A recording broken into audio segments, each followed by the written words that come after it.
तो दोस्तों आज हम फिर से आपके लिए लेकर आए हैं देश दुनिया की सभी ताजा बड़ी खबरें। फटाफट एक एक कर विस्तार से आज आपको बताएंगे, तो वीडियो को अंत तक जरूर देखें। दोस्तों पहली खबर में आपको बता दें कि अतीक अहमद के जनाजे में शामिल होने आई थी पत्नी शाइस्ता परवीन। पुलिस की गिरफ्तारी के डर से नहीं पहुंच सकी थी कब्रिस्तान, असद के दोस्त ने किया खुलासा। वहीं आपको बताएंगे दोस्तों की कर्नाटक में असदुद्दीन ओवैसी ने प्रधानमंत्री मोदी पर हमला बोलते हुए बजरंग दल पर बैन लगाने की मांग। वहीं आपको बताएंगे दोस्तों की उमेश पाल केस में अतीक अहमद का दूसरा वकील विजय मिश्रा आया लपेटे में, यूपी पुलिस कर सकती है गिरफ्तार। वहीं आपको बताएंगे दोस्तों कि मुसलमानों के खिलाफ जहर फैलाने वाली फिल्म द केरल स्टोरी को मध्य प्रदेश की बीजेपी सरकार ने किया टैक्स फ्री, तो नाराज हुई कांग्रेस पार्टी। कहा गुजरात दंगों पर बनी डॉक्यूमेंट्री को भी टैक्स फ्री करे बीजेपी। वहीं आपको बताएंगे दोस्तों कि कर्नाटक चुनाव को लेकर एबीपी न्यूज ने सी वोटर सर्वे किया जारी, भाजपा के उड़े होश। कर्नाटक में इस बार पूर्ण बहुमत की बन रही है कांग्रेस सरकार,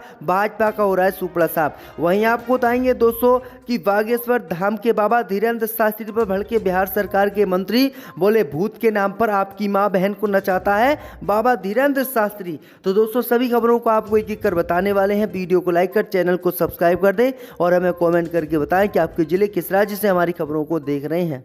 इसी बीच पर तो दोस्तों अगली खबर की ओर, तो अतीक अहमद के जनाजे में शामिल होने आई थी पत्नी शाइस्ता परवीन। गिरफ्तारी के डर से नहीं पहुंच सकी थी कसारी मसारी कब्रिस्तान, दोस्त ने किया खुलासा। जब दोस्तों आपको बता दें कि अतीक अहमद की पत्नी और उमेशवाल हत्याकांड में आरोपी पत्नी शाइस्ता परवीन को लेकर बड़ा खुलासा यूपी पुलिस ने किया है। यूपी पुलिस ने बताया है कि शाइस्ता परवीन अतीक अहमद के जनाजे में शामिल होने के लिए प्रयागराज आई थी। वो भेष बदलकर कसारी मसारी कब्रिस्तान जाने वाली थी, लेकिन यूपी पुलिस की गिरफ्तारी के डर से उसने अपना इरादा बदल दिया था।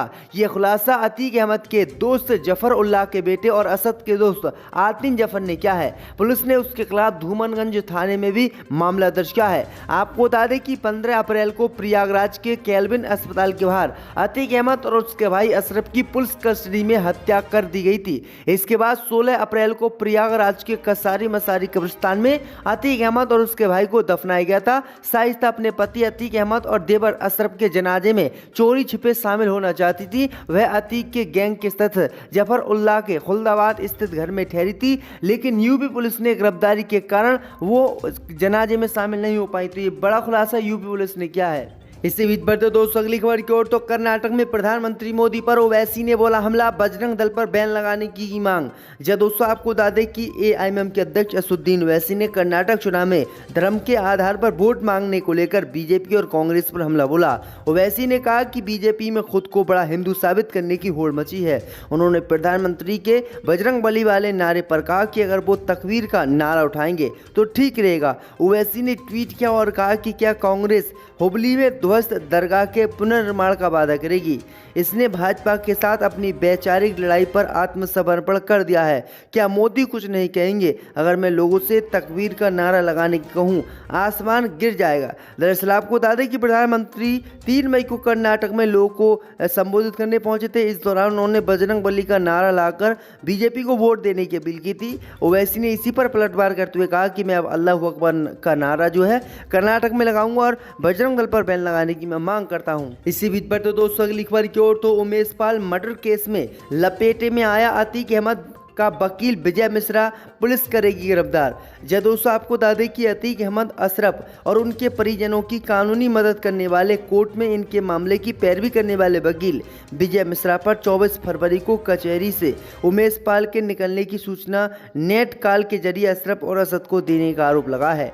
चौंकाने वाली बात यह है कि यह आरोप पुलिस बयान में अतीक अहमद की बेहद करीबी वकील खान सौलत हनीफ ने लगाया है। वहीं आपको बता दें कि अब यूपी पुलिस इन्हें कभी भी गिरफ्तार कर सकती है। दरअसल आपको बता दें कि अतीक अहमद का एक वकील खान सौलत पहले ही यूपी पुलिस ने गिरफ्तार कर लिया है, लेकिन अब अतीक अहमद के दूसरे वकील विजय मिश्रा को भी यूपी पुलिस गिरफ्तार कर सकती है। तो ये बड़ी अपडेट आ रही दोस्तों।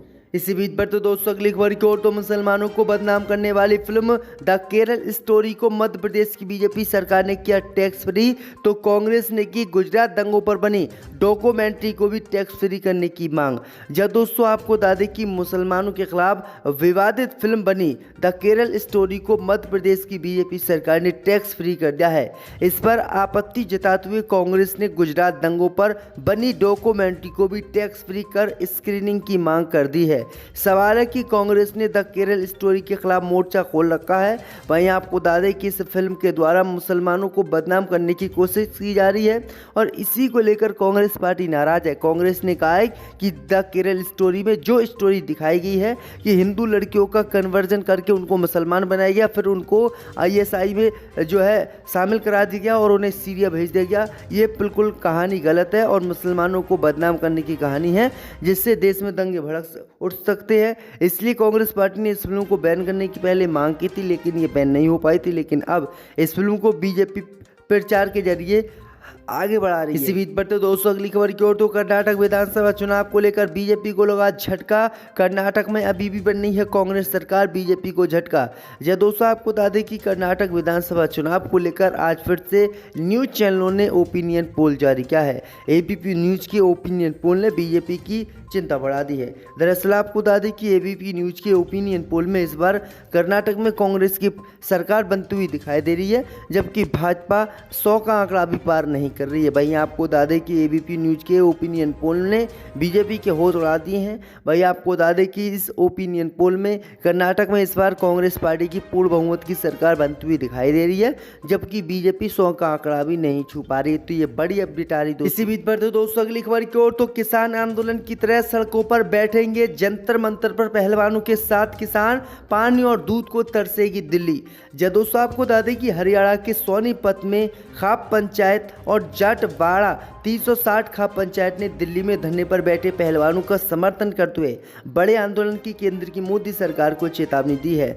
दोनों खापों ने चेताया है कि यदि सरकार आरोपी भाजपा सांसद और भारतीय कुश्ती महासंघ के अध्यक्ष ब्रजभूषण शरण सिंह के खिलाफ कार्रवाई नहीं करेगी, जिस तरह किसान आंदोलन के समय दिल्ली को जाम कर दिया गया था, उसी तरह खापे पहलवानों के समर्थन में फिर से दिल्ली जाम करेंगी और पीछे नहीं हटेंगी। इस दौरान किसानों ने साफ कहा है कि दिल्ली वाले पानी और दूध को तरसेंगे, क्योंकि दिल्ली का पानी हरियाणा और यूपी से आता है और दूध भी इनका हरियाणा यूपी से आता है, और हरियाणा यूपी के किसान किसी कीमत पर दिल्ली को ना तो दूध देंगे और ना ही पानी देंगे, जिससे दिल्ली मरेगी। तो ये बड़ी अपडेट आ रही दोस्तों कि किस तरह से ये बड़ा दावा जो है किसानों ने कर दिया। इसी बीच पर तो दोस्तों अगली खबर की ओर, तो बागेश्वर धाम के बाबा धीरेन्द्र शास्त्री पर भड़के बिहार सरकार के मंत्री, कहा भूत के नाम पर आपकी माँ बहन को नचाता है बाबा।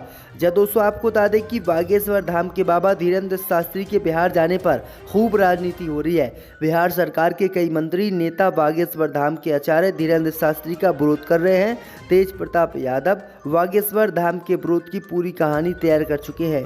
इसी बीच बिहार सरकार में मंत्री सुरेंद्र यादव का एक वीडियो वायरल हो रहा है, जिसमें वह कह रहे हैं कि भूत के नाम पर महिलाओं को ये बागेश्वर धाम का बाबा धीरेन्द्र शास्त्री नचाता है। दरअसल आपको बता दें कि बिहार सरकार में मंत्री सुरेंद्र यादव ने कहा है कि बागेश्वर धाम के आचार्य धीरेन्द्र शास्त्री अगर बिहार में आकर आपकी बहन बेटियों को भूत के नाम पर नचाते हैं तो डूब मरो। उन्होंने कहा कि जो नेता या पार्टी बागेश्वर धाम का समर्थन कर रहे हैं, क्या उनकी बहन बेटियां भूत के साथ वहां मौजूद रहती हैं? आपकी बहन बेटी वहां जाती हैं तो शर्म आती है। ये बात उन्होंने कही है, जिसका वीडियो भी वायरल हुआ है। इसी बीच बढ़ते दोस्तों अगली खबर की ओर, तो राम मंदिर बना रहे लोगों ने ही नकार दिया बजरंग दल का योगदान, बाबा ने किया खुलासा। यह दोस्तों आपको बता दें, ये बड़ी खबर सामने निकल कर आई दोस्तों कि ज्योतिष पीठ के शंकराचार्य स्वामी अभिमुक्तेश्वरानंद सरस्वती शनिवार को निजी कार्यक्रम के तहत भिलाई पहुंचे। नेहरू नगर में स्वामी ने धर्मांतरण के साथ ही बजरंग दल को लेकर मीडिया के सवालों के जवाब दिए। इस दौरान उन्होंने बजरंग दल के कार्यों और उसके सदस्यों के आचरण पर खुलकर बात की। राम मंदिर आंदोलन के समय बने इस दल के योगदान को उनके लोगों की ओर से ही नकार दिए जाने का आरोप उन्होंने लगाया। उन्होंने साफ कहा है कि बजरंग दल के जो लोग हैं, जो उनका योगदान राम मंदिर में बताया जा रहा है, तो राम मंदिर बजरंग दल के लोगों ने नहीं बनाया है। बजरंग दल के लोगों ने कोई भी काम राम मंदिर के लिए नहीं किया है, इसलिए राम मंदिर से बजरंग दल को जोड़ा जाना बिल्कुल गलत है। तो ये बातें जो है शंकराचार्य अभिमुक्तेश्वरानंद सरस्वती ने की है, क्योंकि बजरंग दल पर छत्तीसगढ़ और कर्नाटक में बैन लगाने की कांग्रेस पार्टी ने बात कही है। पार्टी प्रमुख शरद पवार पर निशाना साधा है। उन्होंने नागालैंड के एनसीपी विधायकों द्वारा राज्य के नए सीएम नेफ्यू रियो को समर्थन देने की घोषणा को लेकर पवार की आलोचना की। आपको बता दें कि हाल ही में हुए नागालैंड विधानसभा चुनाव में एनडीपीपी बीजेपी गठबंधन ने 60 में से 37 सीटें हासिल करने के बाद नागालैंड में सर्वदलीय सरकार बनाई। वैसी ने भाजपा के साथ गठबंधन का समर्थन करने पर एनसीपी की आलोचना करते हुए कहा कि अगर शरद सदाब होते तो उन्हें बी टीम कह दिया जाता।